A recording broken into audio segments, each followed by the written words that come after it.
ਤੇ ਉਹ ਕਹਿ ਰਿਹਾ ਕਿ ਅੰਮੀ ਜੀ ਮੈਂ ਹੁਣ ਬਹੁਤ ਅੱਕ ਗਿਆ, ਅੱਬੂ ਨੂੰ ਕਹੋ ਜਿਸ ਤਰੀਕੇ ਨਾਲ ਵੀ ਹੈਗਾ ਮੈਨੂੰ ਕਢਵਾ ਲਓ। ਤੇ ਮੈਂ ਰੋ ਰਹੀ ਸਾਂ ਤੇ ਕਹਿੰਦਾ ਅੰਮੀ ਜੀ ਤੁਸੀਂ ਨਾ ਰੋਵੋ, ਤੁਸੀਂ ਰੋਂਦੇ ਹੋ ਤੇ ਫਿਰ ਮੈਨੂੰ ਵੀ ਰੋਣਾ ਆਉਂਦਾ ਬਾਅਦ ਚ, ਮੈਂ ਵੀ ਪਰੇਸ਼ਾਨ ਹੋਣਾ।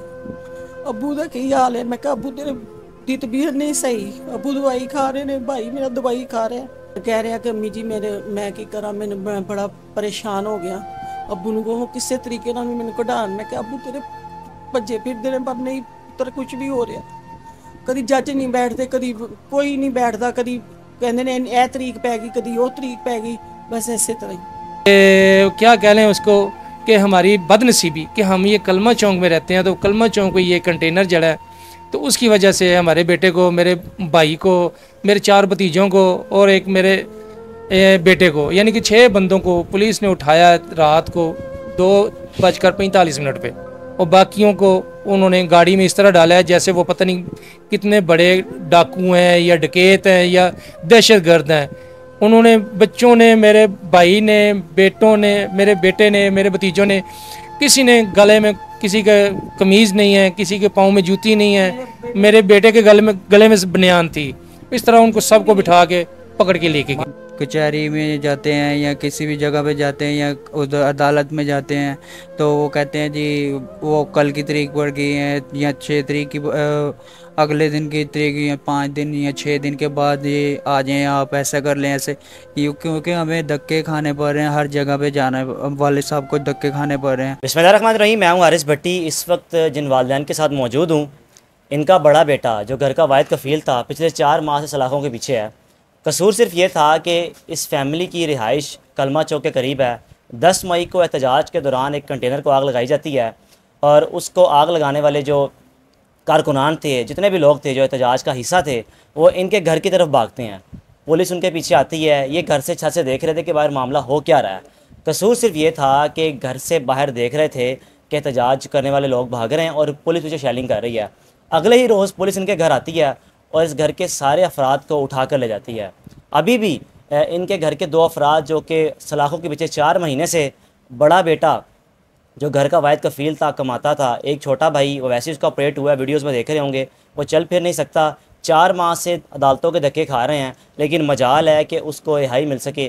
किसी किस्म का इनका बेटा कोई एहतजाज में शरीक नहीं था। वो एक प्राइवेट जॉब करता है, रात को लेट नाइट आना और अपने काम से काम रखना। मोहल्लेदारों से भी बात हुई, बकौल उनके किसी किस्म के एहतजाज में वो लड़का इन्वॉल्व नहीं था, लेकिन कसूर सिर्फ ये है कि वो घर से बाहर देख रहा था कि बाहर मामला हो क्या रहा है। अस्सलाम वालेकुम। वालेकुम अस्सलाम।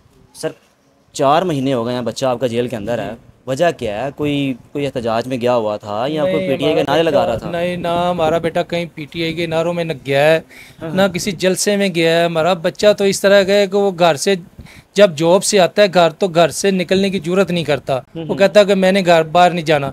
उसने बाहर कोई दोस्त भी नहीं रखे, जो जॉब में उसके दोस्त हैं उनके साथ उधर ही होता है। घर में तो बस जब आ जाता है ना तो फिर वो कहता है कि जी बस मैं थक गया हूँ, मैं घर से बाहर नहीं जा सकता। छुट्टी जब जिस दिन होती है उसको संडे वाले दिन, तो वो इस तरह करता है कि उसकी अगर माँ उसे कहे ना कि बेटा जा बाज़ार से कुछ चीज़ लेके आ जा, ये सामान ले ले, उसने ये कहना है कि अम्मी जी मेरी तबीयत, मैं लेटा हूँ, मैं नहीं जा सकता, अम्मी जी मैंने नहीं जाना, किसी बच्चे को भेज दें। तो ये है कि 12 मई को जब ये कंटेनर जला है, 10 तारीख को ये बस हमारी ये है कि क्या कह लें उसको कि हमारी बदनसीबी कि हम ये कलमा चौक में रहते हैं, तो कलमा चौक को ये कंटेनर जड़ा है, तो उसकी वजह से हमारे बेटे को, मेरे भाई को, मेरे 4 भतीजों को और एक मेरे बेटे को, यानी कि 6 बंदों को पुलिस ने उठाया रात को 2:45 पे, जुमे की रात, जुमे को ये मामला हुआ है। और ये हमको उन्होंने संभलने का मौका ही नहीं दिया। हमें ये नहीं कहा कि आप क्या कर रहे हो, क्या, हमसे कुछ नहीं पूछा। रेड किस वक्त की? दिन के वक्त आए? रात को तकरीबन 2:45 पे। लेडीज पुलिस भी साथ थी? जी नहीं, कोई लेडी पुलिस ना साथ, मुलाजिम और घर में घुस गए। वो इस तरह उन्होंने हमारे घर का दरवाज़ा तोड़ा और तकरीबन 30-40 के करीब पुलिस वाले हमारे घर के नीचे, यानी कि सारे कमरों के आगे 5-5, 6-6 मुलाजिम खड़े थे। ऊपर छत तक, हमारी कमरे की छत, घर की छत ऊपर तक गए हैं। हम जॉइंट फैमिली में रहते हैं, तो सारे भाई और सारे भाइयों के बेटे सारे इकट्ठे ही रहते हैं। तो ये इस तरह सारा मामला हुआ है। माँ जी आप बताएं, जो इस वक्त कैफियत आपकी है, ये बेहतर आप भी जानती हैं, वालदैन हैं, बेटे से मुलाकात के लिए जाती हैं, बेटी की हालत कैसी है, किस हालत में रखा हुआ है? बेटा बहुत परेशान है। मेरा बेटा कहता अम्मी जी मैं जिस मामले 'ਚ ਨਹੀਂ ਸਾਂ ਉਸ ਮੈਂ ਮਾਮਲੇ 'ਚ ਹੋ ਗਿਆ, ਮੈਂ ਕੀ ਕਰਾਂ, ਬਹੁਤ ਪਰੇਸ਼ਾਨ ਹੁੰਦਾ ਹੈ। ਉਹਨੂੰ ਤੇ ਇੱਥੋਂ ਨਾਨਕੇ ਨਹੀਂ ਸੀ ਕਦੀ ਗਿਆ, ਜਿਸ ਨੂੰ 4 ਮਹੀਨੇ ਹੋ ਗਏ ਨੇ ਨਾਨਕੇ ਕਦੀ ਜਾ ਕੇ ਇੱਕ ਰਾਤ ਨਹੀਂ ਸੀ ਰਿਹਾ, ਸਾਰਾ ਦਿਨ ਜਾਣਾ ਵਾਪਸ ਆ ਜਾਣਾ। ਤੇ ਉਹ ਕਹਿ ਰਿਹਾ ਕਿ ਅੰਮੀ ਜੀ ਮੈਂ ਹੁਣ ਬਹੁਤ ਅੱਕ ਗਿਆ, ਅੱਬੂ ਨੂੰ ਕਹੋ ਜਿਸ ਤਰੀਕੇ ਨਾਲ ਵੀ ਹੈਗਾ ਮੈਨੂੰ ਕਢਵਾ ਲਓ। ਤੇ ਮੈਂ ਰੋ ਰਹੀ ਸਾਂ ਤੇ ਕਹਿੰਦਾ ਅੰਮੀ ਜੀ ਤੁਸੀਂ ਨਾ ਰੋਵੋ, ਤੁਸੀਂ ਰੋਂਦੇ ਹੋ ਤੇ ਫਿਰ ਮੈਨੂੰ ਵੀ ਰੋਣਾ ਆਉਂਦਾ ਬਾਅਦ 'ਚ, ਮੈਂ ਵੀ ਪਰੇਸ਼ਾਨ ਹੋਣਾ। ਅੱਬੂ ਦਾ ਕੀ ਹਾਲ ਹੈ? ਮੈਂ ਕਿਹਾ ਅੱਬੂ ਤੇਰੇ ਦੀ ਤਬੀਅਤ ਨਹੀਂ ਸਹੀ, ਅੱਬੂ ਦਵਾਈ ਖਾ ਰਹੇ ਨੇ, ਭਾਈ ਮੇਰਾ ਦਵਾਈ ਖਾ ਰਿਹਾ। ਮੈਂ ਕਿਹਾ ਬੇਟਾ ਖਾ ਰਹੇ ਨੇ, ਦੋਨੋਂ ਹੀ ਖਾ ਰਹੇ ਨੇ। ਫਿਲਹਾਲ ਪੁੱਤਰ ਕੀ ਕਰੇ, ਤੇਰੇ ਅੱਬੂ ਬੜੇ ਦੌੜੇ ਫਿਰਦੇ ਨੇ ਪਰ ਉਹ नहीं कुछ कर रहे। तो पुलिस सर पैसे मांगती है पुलिस, या सिर्फ अदालतों के थ्रू ही कह रहे हैं इंसाफ मिलेगा, या हमें भी कुछ 4 पैसे लगाएं? अब ये है कि हम अदालतों के पीछे भाग रहे हैं कि अदालतों के थ्रू हमें इंसाफ मिल जाए, लेकिन अभी तक इंसाफ का कोई रास्ता नज़र नहीं आया हमें। ये कि कभी तारीख डलती है, कभी जज नहीं बैठता, इस तरह के मामलात हो रहे हैं। अभी ये 21-22 तारीख थी, उसमें पुलिस वालों ने फिर ले लिया जी, इनके ऊपर दफ़ात और लगी हुई हैं। तो उन दफ़ात पे जज साहब ने कहा जी कि मैं आपको बेल दे देता हूँ, वकील को बोला कि मैं आपको बेल दे देता हूँ, लेकिन आपकी ये बेल जो एक्सेप्ट नहीं होगी, क्यों आप रोबकार बना के लेके जाएंगे जेल में, तो आपकी ये रोबकार वापस आएगी, क्यों? इसलिए कि इनके ऊपर और दफ़ात लग गई हैं। तो ये है कि लिहाजा आप इस तरह के 6 सितंबर को ना इनकी मैं बेल रखता हूँ। अब 6 सितंबर को इनका केस दोबारा जो है ना नए सिरे से बना के लेके आए तो फिर मसला होगा। माँ जी आज आपकी मुलाकात हुई है, जुमे के रोज़ मुलाकात होती है, बेटे ने कुछ बताया कि पुलिस डिमांड क्या करती है, कोई पैसे मांगती है या कुछ तशद्दुद का निशाना बना रही है, क्या कर क्या रही है? पैसे मांगते हैं, हम भी जाते हैं, हमें हमसे भी मांगते जेल हैं, वाले तो पैसे मांगते जेल वाले भी मांगते हैं।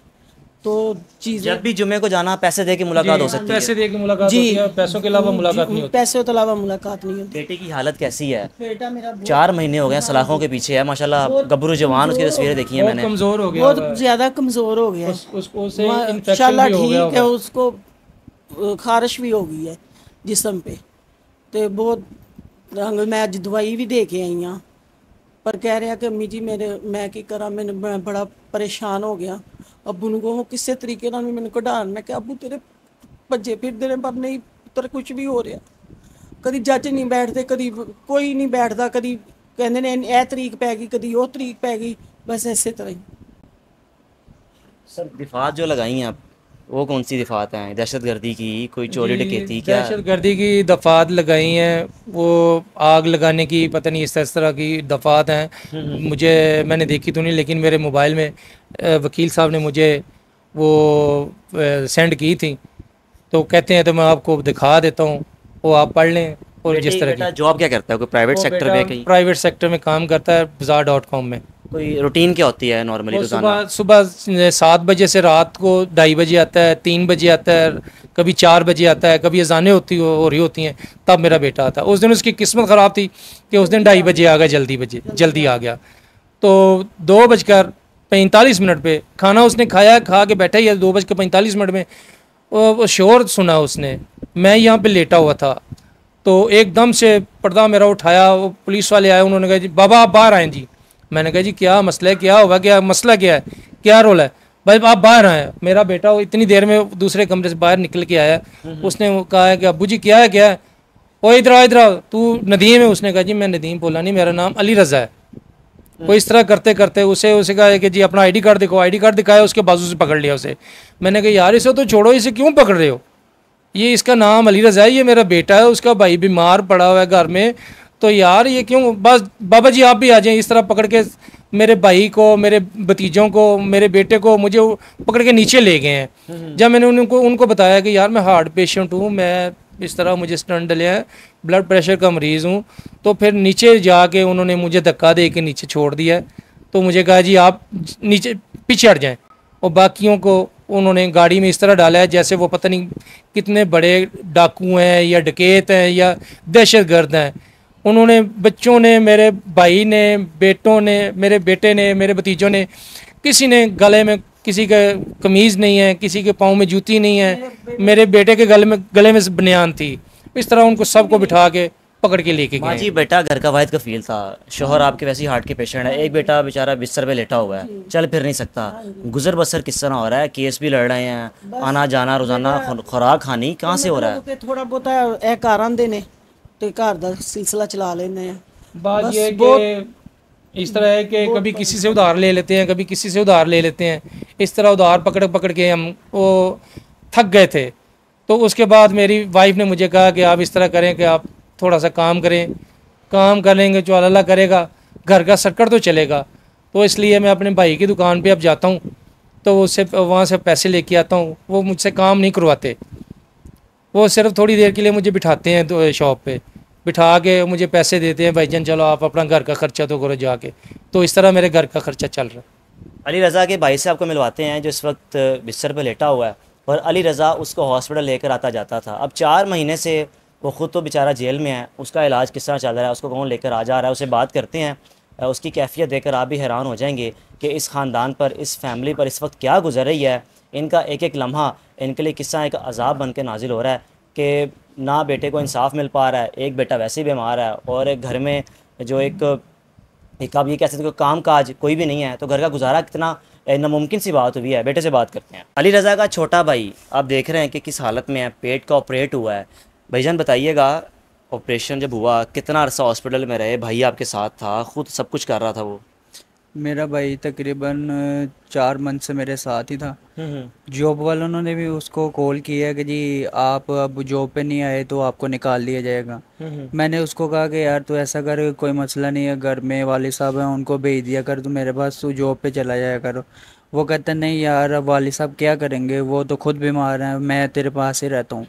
वो कभी जॉब पे चला जाता था, कभी मेरी वजह से छुट्टी कर लेता। जब मेरे कोई टेस्ट वगैरह होने थे तो वो छुट्टी करके तो वहाँ पे हॉस्पिटल में सारा दिन सारी रात मेरे पास ही रहता था। रोता था, मुझे दिखाता नहीं था कि बाहर जाके छुप छुप के रोता था, मुझे देखता भी था। मैं उस टाइम बोल नहीं सकता था मुझे, क्योंकि सांस की नाली लगी हुई थी।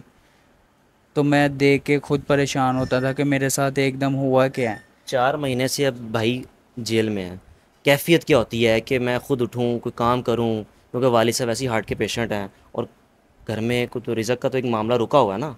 बिल्कुल ऐसे ही है। मैं यही चाहता हूँ कि मैं काफ़ी ज़्यादा कोशिश करता हूँ कि यार मैं बिस्तर से ये 4 पैसे उठूँ। मुझे तकरीबन आज कोई 8-9 माह हो गए हुए हैं मैं घर पे ही हूँ।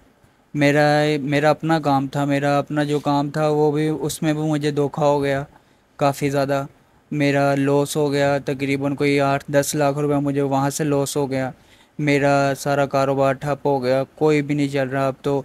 अब घर का जो है सर्कट सारा जो वाली साहब के ऊपर आया हुआ है, तो अब मैं बहुत ज़्यादा परेशान हूँ। कि मैं यही कह रहा था कि यार मैं अब कोई कोशिश करूँ और मैं कोई ना कोई जॉब देखूँ, क्योंकि बड़े भाई को तो छोड़ नहीं रहे हैं, हम तो खुद परेशान हैं। जब भी जाते हैं कचहरी में जाते हैं या किसी भी जगह पे जाते हैं या उधर अदालत में जाते हैं, तो वो कहते हैं जी वो कल की तारीख बढ़ गई है या 6 तारीख की, अगले दिन की तारीख या 5 दिन या 6 दिन के बाद ये आ जाएं, आप ऐसा कर लें ऐसे। क्योंकि हमें धक्के खाने पड़ रहे हैं, हर जगह पे जाना है। वाले साहब को धक्के खाने पड़ रहे हैं। मेरे वाले साहब पहले जो ब्लड प्रेशर के मरीज़ थे, अब उनको जो है ना वो हो गया हुआ है, शुगर हो गई हुई है काफ़ी ज़्यादा। और मैं खुद परेशान होता हूँ कि यार मैं अब यहाँ पे 4 पाई पे बैठा हुआ हूँ, मैं क्या करूँ। ठीक है, ये अली रज़ा की फ़ैमिली है जी, जो इस वक्त बड़ी मुश्किल में है, और गुजारिश है इस वीडियो को ज़्यादा से ज़्यादा शेयर करें कि हो सकता है कि जो इंसाफ के फ़ैसले करने वाले हमारे बड़े लोग हैं, जो बड़े अफसरान हैं, जो अदलिया है, जो हमारे जजेस साहिबान हैं, उन तक ये वीडियो पहुँच सके कि उस बेगुनाह अली रज़ा की एक जो रिहाई है उसको यकीनी बनाया जाए, ताकि अपनी फ़ैमिली में आए, आकर अपनी फ़ैमिली को संभाले, काम काज करे, घर में एक दोबारा वो रौनक बहाल हो जो 4 माह पहले थी, जब घर में सब कुछ ठीक था। लेकिन 4 माह से कैफियत ऐसी है कि एक एक पैसे के लिए यहाँ पर मामला ख़राब है कि किस तरह कहाँ से पैसे लाया जाए और घर को किस तरह चलाया जाए। अपने मेज़बान को इजाज़त दीजिए। अल्लाह हाफ़िज़।